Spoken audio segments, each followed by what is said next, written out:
उपराष्ट्रपति जगदीप धनखड़ ने अचानक से इस्तीफा देकर देश की सियासत में भूचाल ला दिया है। धनखड़ ने अपने खराब स्वास्थ्य का हवाला देकर कल रात 9:30 बजे इस्तीफा दिया। आज उनका इस्तीफा स्वीकार भी कर लिया गया, लेकिन विपक्ष के सूत्रों के मुताबिक धनखड़ के इस्तीफे की वजह महाभियोग के नोटिस हैं। इस रिपोर्ट में देखिए कि आखिर जगदीप धनखड़ को अचानक से क्यों इस्तीफा देना पड़ा, जिस पर दिल्ली से लेकर महाराष्ट्र तक हंगामा जारी है।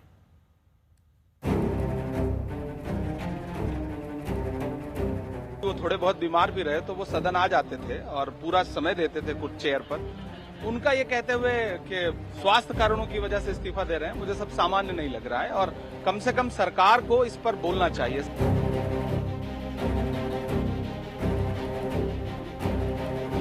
डॉक्टर ने बोला वो take rest, he is taking rest यार, लेट हिम रेस्ट। उस पर भी राजनीति आप कर रहे हैं यार।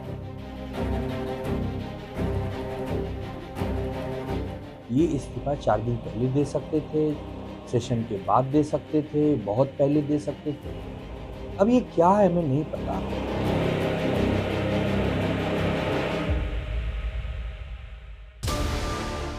क्या राज्यसभा में विपक्ष के महाभियोग के 2 नोटिस धनखड़ के इस्तीफे की वजह बने? क्योंकि विपक्षी सूत्रों के मुताबिक धनखड़ को अचानक इसीलिए इस्तीफा देना पड़ा क्योंकि वो विपक्ष के दिए गए महाभियोग के 2 नोटिस स्वीकार करने की योजना बना रहे थे। एक न्यायमूर्ति वर्मा और दूसरा न्यायमूर्ति शेखर यादव पर। ये एक तरीके से सरकार की रणनीति पर पानी फेरने जैसा था।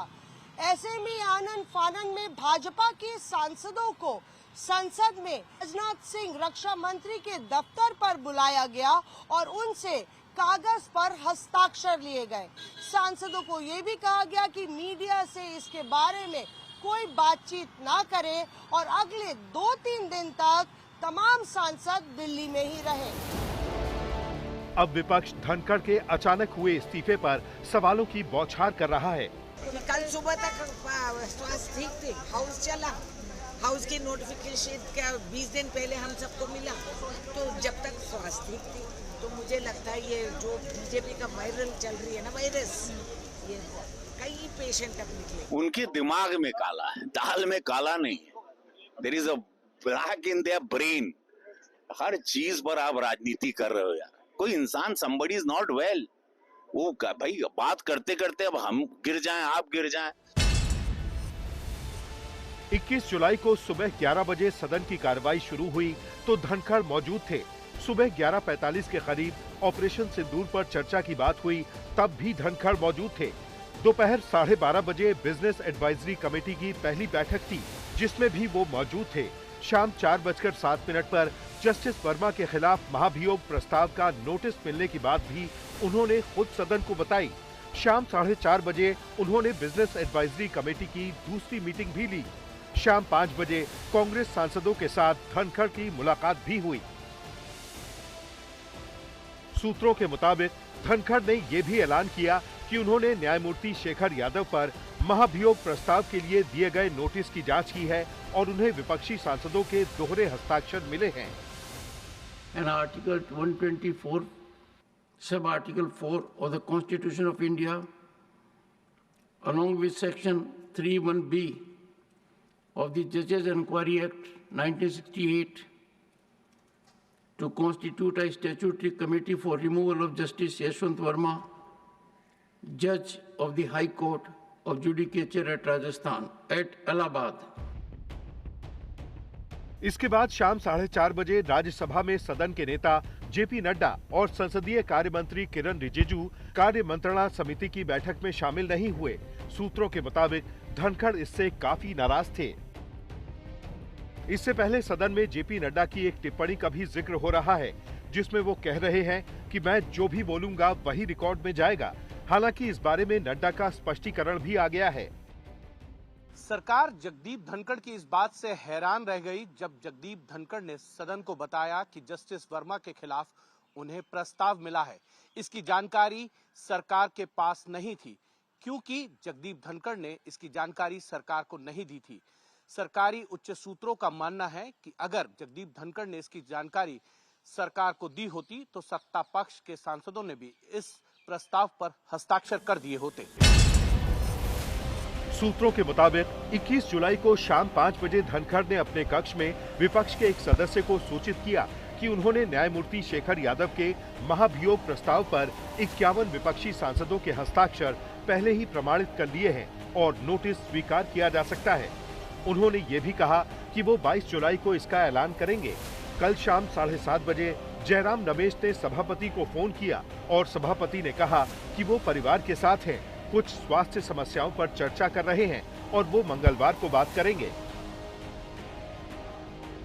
इसीलिए कांग्रेस प्रवक्ता पवन खेड़ा ने सोशल मीडिया प्लेटफॉर्म एक्स पर लिखा, न कोई स्पीच, न कोई फेयरवेल, फिर कैसे कह दें ऑल इज वेल। मुझे लगता है कि जो भी हुआ है वो सब सामान्य सा नहीं है और उनके जैसा अक्खड़ मिजाज का आदमी जो बीमारी की हालत में भी अगर कभी वो थोड़े बहुत बीमार भी रहे तो वो सदन आ जाते थे और पूरा समय देते थे कुछ चेयर पर। उनका ये कहते हुए कि स्वास्थ्य कारणों की वजह से इस्तीफा दे रहे हैं, मुझे सब सामान्य नहीं लग रहा है और कम से कम सरकार को इस पर बोलना चाहिए। सरकार बिल्कुल चुप है और ये चुप्पी जो है वो दर्शाती है कि सब कुछ सामान्य नहीं। उधर एनडीए सांसद कह रहे हैं कि किसी के स्वास्थ्य को लेकर राजनीति नहीं करनी चाहिए।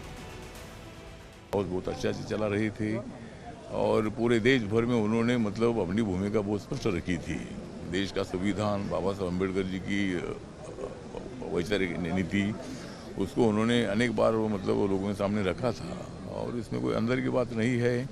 हम लोग जो काम करते हैं, अगर कोई अंदर की बात होती थी तो उनको उपराष्ट्रपति नहीं बनाते थे, तो उनको उपराष्ट्रपति बनाया था। अच्छा काम कर रहे थे, लेकिन उनकी तबीयत आजकल ठीक नहीं चल रही थी, इसीलिए उन्होंने इस्तीफा दे दिया है। सुबह तो राज्यसभा में थे, चेयर पर बैठे थे, जिस ढंग से वो बहाल करते रहे, मुझे नहीं लगता उनकी स्वास्थ्य का हो सकता है, उम्र में तो थोड़ा थोड़ा होता ही है, लेकिन उसके लिए इस्तीफा देने की नौबत आए, इतना तो स्वास्थ्य बिगड़ा नहीं था। किसी ने बिगड़ाया है उनका स्वास्थ्य, जाके इस्तीफा दे दे, क्योंकि इतनी मतलब कहीं भी एक लकीर भी नहीं दिख रही थी कि वो नाराज कुछ है उसके लिए वो इस्तीफा दे दे। और ये जो कुछ हुआ है उसके पीछे कुछ है, सत्ता पक्ष चुप्पी कर बैठा है, मतलब समझने का है। लेकिन रात 9:30 बजे के करीब धनखड़ के इस्तीफा देने की खबर आई और आज दोपहर 12 बजे उनका इस्तीफा मंजूर भी हो गया और 1 बजते गृह मंत्रालय का इस्तीफे को लेकर नोटिफिकेशन भी हो गया। तो सवाल यही उठा कि क्या धनखड़ के इस्तीफे की पटकथा पहले लिखी जा चुकी थी? ये उनकी इच्छा है और गवर्नमेंट की इच्छा है कि उनको स्वीकार करना नहीं करना, वो सब उनकी बात है, हमारा कोई इससे वास्ता नहीं। इस बीच आज राज्यसभा के उप सभापति हरिवंश ने राष्ट्रपति भवन में राष्ट्रपति द्रौपदी मुर्मू से मुलाकात की, लेकिन सियासी गलियारों में अभी भी ये सवाल बना है कि क्या सिर्फ सेहत की वजह से ही धनखड़ ने पद छोड़ा या महाभियोग वाली थ्योरी उनके अचानक एग्जिट की वजह बनी। मौसमी सिंह के साथ हिमांशु मिश्रा, दिल्ली आज तक।